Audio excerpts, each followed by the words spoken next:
السلام علیکم ورحمۃ اللہ وبرکاتہ۔ محترم دینی بھائیوں اور عزیز طالبات، بسم اللہ الرحمن الرحیم وبہ نستعین۔ ہم لوگوں نے اس سے پہلے بہت ہی اہم باب، کتاب العلم کا بہت ہی اہم باب پڑھ لیا تھا، باب من یرید اللہ بہ خیرا یفقہہ فی الدین۔ اب آج انشاءاللہ پڑھیں گے باب الفہم فی العلم۔ بہ قال حدثنا علی حدثنا سفیان قال لی ابن ابی نجیح عن مجاہد قال صحبت ابن عمر الى المدینہ فلم اسمعه يحدث عن رسول اللہ صلی اللہ علیہ وسلم الا حدیثا واحدا قال كنا عند النبی صلی اللہ علیہ وسلم فأتي بجمار فقال إن من الشجر شجرة مثلها كمثل المسلم فأردت أن أقول هي النخلة فإذا أنا أصغر القوم فسكت قال النبي صلى الله عليه وسلم هي النخلة۔ یہ ترجمۃ الباب ہے اور اس کے ضمن میں یہ حدیث آئی ہے، اور یہ حدیث اس سے پہلے بھی آ چکی ہے، 2 مرتبہ اس سے پہلے آ چکی ہے یہ، اور یہ تیسری مرتبہ ہے۔ اور امام بخاری رحمۃ اللہ علیہ اس سے مختلف باتیں سمجھانا چاہتے ہیں، اس سے پہلے سمجھا چکے ہیں وہ۔ حدثنا و اخبرنا انبانا، یہ سب ایک ہی درجے کی چیزیں ہیں، اس کو بتایا انہوں نے۔ اور باب طرح الامام المسألۃ لیختبر العلم، وہ کہ متعلمین کو وہ جانچ لے، معیار علم کو جانچنے اور پرکھنے کے لیے ان کا امتحان بھی لے سکتا ہے۔ یہ مسئلہ یہ ترجمۃ الباب قائم کر کے انہوں نے اس کو نقل کیا تھا۔ اب یہ باب الفہم فی العلم کے اندر پہلے ترجمہ کرتا ہوں، پھر اس کو سمجھنے کی کوشش کرتے ہیں۔ باب علم میں عقل کی ضرورت ہے، باب علم میں عقل کی ضرورت ہے۔ کہا کہ ہم سے بیان کیا علی ابن مدینی نے، بہت بڑے عالم ہیں، انہوں نے کہا ہم سے بیان کیا سفیان نے، انہوں نے کہا مجھ سے ابن ابی نجیح نے کہا، انہوں نے مجاہد سے، انہوں نے کہا میں مکہ سے مدینے تک عبداللہ ابن عمر رضی اللہ عنہما کے ساتھ تھا، مگر اس دوران ایک حدیث کے علاوہ اور کوئی حدیث رسول اللہ صلی اللہ علیہ وسلم سے بیان کرتے ہوئے میں نے ان سے نہیں سنا۔ اس درجہ احتیاط سے کام لیتے تھے۔ عبداللہ ابن عمر نے کہا کہ ایک مرتبہ ہم لوگ رسول اللہ صلی اللہ علیہ وسلم کے پاس تھے، اتنے میں آپ کے پاس کھجور کا گاھا لایا گیا، تو چنار، تو آپ نے فرمایا بے شک درختوں میں ایک درخت ایسا ہے جس کی مثال مسلمان جیسی ہے۔ عبداللہ ابن عمر کہتے ہیں میں نے سوچا کہ کہہ دوں وہ کھجور کا درخت ہے، سمجھ گئے تھے یہ، لیکن میں تمام حاضرین میں سب سے کم عمر تھا، 10 لوگ حاضر تھے وہاں پر، سب میں کم عمر تھا میں، اس لیے خاموش رہ گیا۔ پھر نبی صلی اللہ علیہ وسلم نے فرمایا کہ وہ کھجور کا درخت ہے۔ یہ ترجمۃ الباب ہے اور اس کے ضمن میں یہ حدیث آئی ہے۔ تو چونکہ امام بخاری رحمۃ اللہ علیہ نے ترجمۃ الباب تو قائم کر دیا انہوں نے کتاب العلم کے اندر، لیکن انہوں نے خود مقصد نہیں بیان کیا ہے۔ تو جو حدیث کے شراح ہیں، بخاری کے جو شارحین ہیں، انہوں نے اپنے اپنے ذوق کے مطابق اس کی مقصد بتایا ہے کہ یا امام بخاری کا یہ بھی مقصد ہو سکتا ہے، کسی نے بتایا کہ یہ بھی مقصد ہو سکتا ہے، کسی نے یہ بتایا کہ یہ بھی مقصد ہو سکتا ہے، اور میں سمجھتا ہوں کہ جو بھی بتایا انہوں نے سبھی ہو سکتا ہے، سب اپنی جگہ پر صحیح ہے۔ تو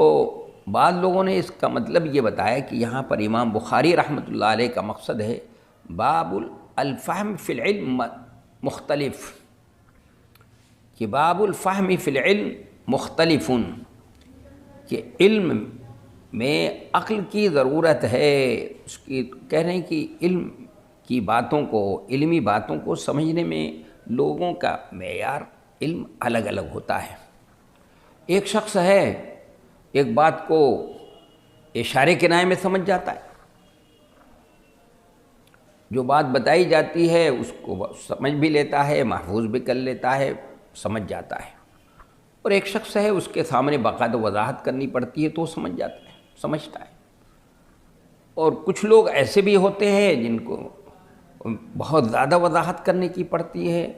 تو بھی نہیں سمجھ پاتے ہیں، بلید ہوتے ہیں، بیوقوف ہوتے ہیں، کم عقل ہوتے ہیں، کم سمجھ ہوتے ہیں، اس طرح کی یعنی لوگوں کا کہ سمجھ، لوگوں کے سمجھنے کی صلاحیت، بات کو سمجھنے کی صلاحیت الگ الگ ہوتی ہے، اور اللہ نے اس طرح سے بتا رہی بنایا ہے، کسی کے اندر یہ صلاحیت زیادہ ہوتی ہے، کسی کے اندر کم ہوتی ہے، کسی کے اندر بہت ہی کم ہوتی ہے۔ بار بار ان کو بتانا پڑتا ہے، بار بار جو ہے وہ سمجھایا جاتا ہے تو کہیں جا کر بات سمجھ میں آتی ہے، اور کچھ لوگ بالکل ہی نہیں سمجھ پاتے۔ تو یہ بھی مقصد ہے، امام بخاری رحمۃ اللہ علیہ کا یہ مقصد بھی ہو سکتا ہے کہ لوگوں کی سمجھنے کی صلاحیتیں سب کی الگ الگ ہیں۔ کچھ لوگ ہوتے ہیں اشارے گنائے، جیسے ابھی بتائیں گے کہ اسی میں حضرت عبداللہ ابن عمر رضی اللہ تعالیٰ عنہ ہیں، وہ اشارہ کنائے سے نبی صلی اللہ علیہ وسلم نے جس وقت سوال کیا ہے وہ پہلی بجھائی ہے، آپ وہ چنار کھا رہے ہیں، کھجور وہ کعبہ لایا گیا ہے، کھا رہے ہیں آپ اس میں سے، اور یہ آیت پڑھ رہے ہیں مثل کلمۃ طیبۃ کشجرۃ طیبۃ اصلها ثابت وفرعها فی السماء، یہ آیت پڑھ رہے ہیں۔ اس اشارے سے سمجھ گئے وہ فوراً کہ وہ درخت جو ہے وہ کھجور کا درخت ہے، جبکہ دوسرے لوگوں کا ذہن جو ہے وہ جنگل کے کسی درخت کے سلسلے میں گیا کہ جنگل کا کوئی درخت ہو سکتا ہے، تو پھر لوگوں نے سوال کیا کہ اللہ کے رسول آپ بھی بتا دیجیے، تو آپ نے فرمایا کہ یہ کھجور کا درخت ہے، تو یہ فوراً سمجھ گئے۔ تو یہ مقصد بھی ہو سکتا ہے امام بخاری کا۔ ایک دوسرا مقصد یہ بھی ہو سکتا ہے کہ باب الفہم فی العلم مطلوب، یعنی علم میں عقل کی ضرورت ہے، علم میں سوجھ بوجھ، اور یہ مطلوب ہے۔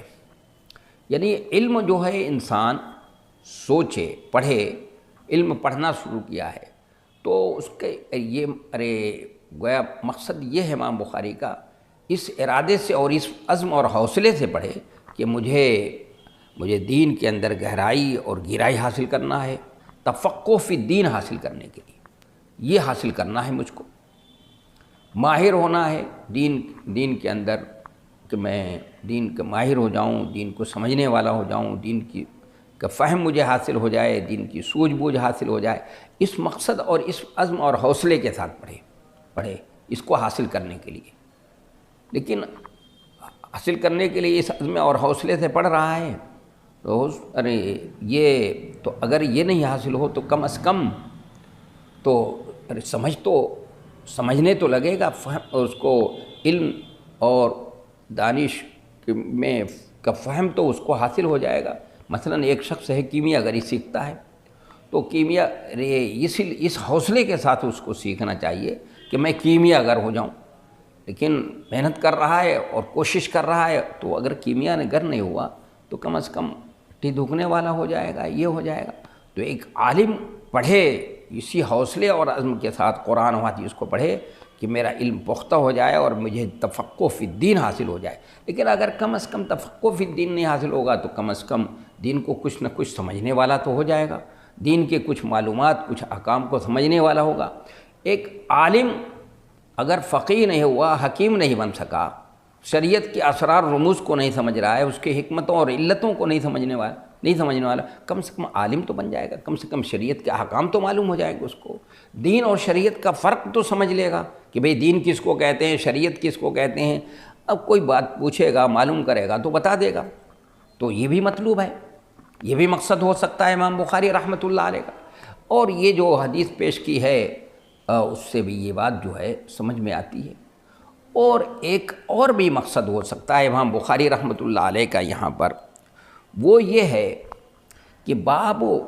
یعنی یہ جو ہے یہاں پر مقصد ہے باب فضل الفہم فی العلم، کہ علم میں سوجھ بوجھ کی اور فہم کی اور فہم و فراست کی فضیلت کا باب، کہ یعنی علمی باتوں کو سمجھ جانا اور اشارے اور کنایوں کو سمجھ جانا، بات کو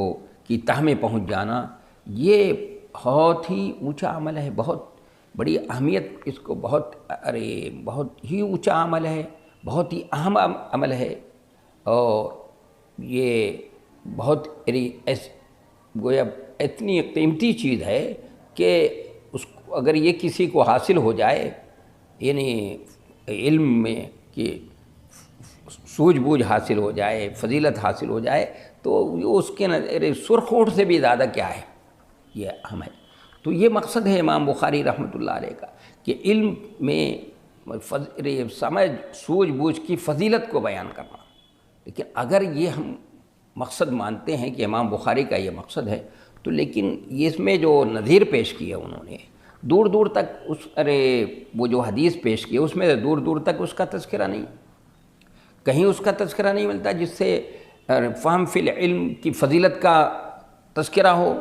اس میں علم میں سوجھ بوجھ کی فضیلت کا اور اس کا اہمیت کا اس کا تذکرہ ہو جس سے پتہ چلتا ہو۔ یہاں تو کوئی جو حدیث نقل کی ہے انہوں نے، یہاں یا اس سے پہلے 2 مرتبہ نقل کر چکے، اس میں بھی اس کا تذکرہ نہیں، لیکن آگے اسی حدیث کو انہوں نے، امام بخاری کا طریقہ یہی ہے، امام بخاری رحمۃ اللہ علیہ کو وہی سمجھ سکتا ہے صحیح طور پر جو جس نے ان کی کتاب کو پڑھا ہے اور بہت غور سے پڑھا ہے، اور پوری کتاب اس کی نظروں کے سامنے ہے، تب تو سمجھ سکتا ہے۔ اس لیے کہ کبھی کبھی وہ ایسا کرتے ہیں کہ وہ ترجمۃ الباب قائم کرتے ہیں اور اس میں جو مجمل حدیث ہوتی ہے، اجمال کے ساتھ جس کا تذکرہ ہوتا ہے، اسی کو نظیر کے طور پر پیش کر دیتے ہیں، لیکن تفصیلی وہ حدیث کہیں دوسری جگہ ہوتی ہے۔ تو اس لیے اگر اس کی نظر پوری کتاب پر ہے تو وہ تفصیلی حدیث بھی اس کے نظروں کے سامنے ہوگی تو سمجھ جائے گا۔ تو اگر کسی کی نظر پوری کتاب پہ ہے تو وہ سمجھ جائے گا کہ دوسرے طریق سے یہی روایت موجود ہے، اسی کتاب العلم ہی کے اندر آگے امام بخاری رحمۃ اللہ علیہ نے نقل کیا ہے، اس میں یہ تذکرہ ہے کہ جب وہاں سے چلے، چونکہ اس مجلس میں 10 لوگ تھے، نبی علیہ الصلاۃ والسلام نے اس میں پہلی بجھائی ہے جس میں معلوم کیا آپ نے کہ معیار علم کو جانچنے کے لیے، سوجھ بوجھ کو، فہم و فراست کو پرکھنے کے لیے آپ نے جو سوال کیا ہے، اس مجلس میں حضرت عمر فاروق بھی ہیں، حضرت ابوبکر صدیق بھی ہیں، سبھی لوگ 10 لوگ تھے، تو یہ کم سن بچے تھے۔ تو یہ جب وہاں سے فارغ ہونے کے بعد اپنے باپ کے ساتھ، چونکہ یہ اوالی میں رہتے تھے، یہ قباء کے راستے میں، مسجد نبوی سے جب چلیں گے قباء کے راستے میں اوالی جگہ ہے، وہ اونچا علاقہ تھا اس لیے اوالی کہتے ہیں اس کو، وہاں رہتے تھے۔ وہاں جب چلے جا رہے ہیں تو راستے میں کہا تھا اپنے باپ سے، انہوں نے کہا کہ ابو جان میں سمجھ گیا تھا، لیکن میں نے سوچا کہ کہیں چھوٹا منہ بڑی بات نہ ہو جائے، کیونکہ میں سب سے چھوٹا تھا، کم سن تھا، اس لیے میں خاموش رہا۔ تو حضرت عمر فاروق رضی اللہ تعالیٰ عنہ نے کہا، اس حدیث میں ہے تذکرہ کہ اگر تم بتا دیتے نا تو میرا سر جو ہے فخر سے اونچا ہو جاتا، اور میرے نزدیک وہ سرخ اونٹ سے بھی زیادہ اہم بات ہوتی۔ سرخ اونٹ، عربوں کے یہاں سرخ اونٹ کی بڑی اہمیت ہوتی ہے، سرخ اونٹ کی بڑی اہمیت، بہت قیمتی چیز ہے۔ تو گویا قیمتی سے قیمتی چیز، اور کہ ملنے پر بھی اتنی خوشی نہیں ہوتی جتنی خوشی مجھے اس ہوتی کہ تم نے نبی صلی اللہ علیہ وسلم کے سوال کا جواب دے دیا۔ تو اس سے فہم فی العلم کی فضیلت کا اندازہ ہوتا ہے کہ بڑی اہم چیز ہے بھائی، سرخ اونٹ کے ملنے سے بھی زیادہ اہم چیز ہے، یہ اس سے بھی کہیں آگے کی چیز ہے۔ اس لیے امام بخاری رحمۃ اللہ علیہ نے یہ ترجمہ، تو یہ تینوں مقصد ہو سکتا ہے کہ فہم فی العلم مطلوب مختلف ہوتا ہے، یعنی آدمی کی سمجھنے کی صلاحیتیں الگ الگ ہوتی ہیں، ہر آدمی کی یکساں نہیں ہوتی ہیں، اور پھر دوسرے یہ کہ فہم فی العلم جو ہے مطلوب بھی ہے، مقصد ہے کہ بھئی اگر کوئی تفقہ فی الدین نہیں حاصل ہوگا تو علم تو حاصل کرو، لیکن عزم اور ارادہ وہی رہے۔ جیسے ہم سے کہا گیا کہ بھئی جنت الفردوس کا اللہ سے مطالبہ کرو، ظاہر ہے کہ جانتے ہیں آپ جنت الفردوس مخصوص ہے نبی صلی اللہ علیہ وسلم کے لیے، لیکن ہم اسی کو سامنے رکھ کر کے عمل کرتے ہیں۔ تو ہمیں عمل کریں کس کے لیے؟ سامنے رکھ کر کے ہم یعنی تفقہ فی الدین حاصل کر لیں، دین کے اندر ہمیں گہرائی، پختہ علم ہمیں حاصل ہو جائے۔ لیکن اگر پختہ علم نہیں حاصل ہوا تو کم سے کم عالم تو ہو جائیں گے، معمولی درجے کے عالم ہی ہو گئے، کچھ احکام شریعت کے معلوم ہو گئے تو بھی کیا ہے، ارے تاریکی سے تو بچ جائیں گے، جہالت کی تاریکی سے تو نکل آئیں گے اور اس سے بچ جائیں گے۔ اس لیے اگر کیمیا کرنے ہوئے تو کم سے کم کچھ بھٹی دھوکنے والے ہو گئے، کچھ تو ہو جائیں گے، یہ سوچ کر کے جو ہے وہ کرنا چاہیے۔ تو یہ بھی مقصد ہو سکتا ہے۔ اور باب فضل الفہم فی العلم بھی یہاں پر کہ علم میں سمجھ کی فضیلت کا بیان جو ہے یہ بھی مقصد ہو سکتا ہے امام بخاری رحمۃ اللہ علیہ کا۔ تو گویا امام بخاری رحمۃ اللہ علیہ کہہ رہے ہیں کہ قرینہ دیکھ کر، دلائل سے، اشاروں سے اگر کوئی آدمی بات سمجھ جائے تو ایسی چالاکی کو فہم کہا جاتا ہے۔ یہ سوال نبی صلی اللہ علیہ وسلم نے اس وقت کیا تھا جب مجلس میں کھجور کا گابھا لایا گیا تھا، قرینہ موجود تھا، اس لیے عبداللہ ابن عمر سمجھ گئے کہ سوال کھجور کے درخت کے بارے ہی میں ہے، یہی باب سے مناسبت ہے۔ تو فہم کہتے ہیں یعنی جو آدمی اشارے کنایے کو سمجھ جائے، اور العقل تکفیہ الاشارہ، عقل مند کے لیے اشارہ کافی ہوتا ہے، اور اسی لیے کہا جاتا ہے ان العصا قرئت لذی حلم، ایسی چالاکی کو فہم کہا جاتا ہے، عربی میں کہا جاتا ہے۔ اسی کے لیے یہ ترجمہ الباب امام بخاری رحمۃ اللہ علیہ نے قائم کیا ہے۔ اس میں ایک بات اور سمجھنے کی ہے کہ حضرت عمر اور ان کے بیٹے عبداللہ ابن عمر رضی اللہ تعالیٰ عنہ ان لوگوں میں سے ہیں یہ جو کمال احتیاط کی بنیاد پر رسول اللہ صلی اللہ علیہ وسلم کی حدیثیں بہت کم بیان کرتے تھے، جیسا کہ ابھی تذکرہ کر رہے ہیں آپ خود، مجاہد خود کہہ رہے کہ میں حضرت عبداللہ ابن عمر رضی اللہ تعالیٰ عنہ کے ساتھ رہا، عبداللہ ابن عمر کے ساتھ مکے سے مدینے کا سفر کیا ہے میں نے۔ یہ 410 کلومیٹر کا سفر ہے، لمبا سفر ہے، اونٹ سے سفر ہوتا تھا اس دنوں،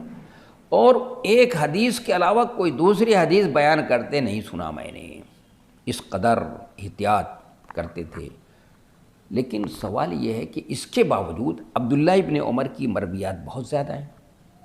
حدیث کی کتابوں میں بہت زیادہ ہے، حدیث کا کوئی صفحہ الٹ دیجئے اس میں ان کی حدیث ضرور مل جائے گی۔ اس کی وجہ یہ ہے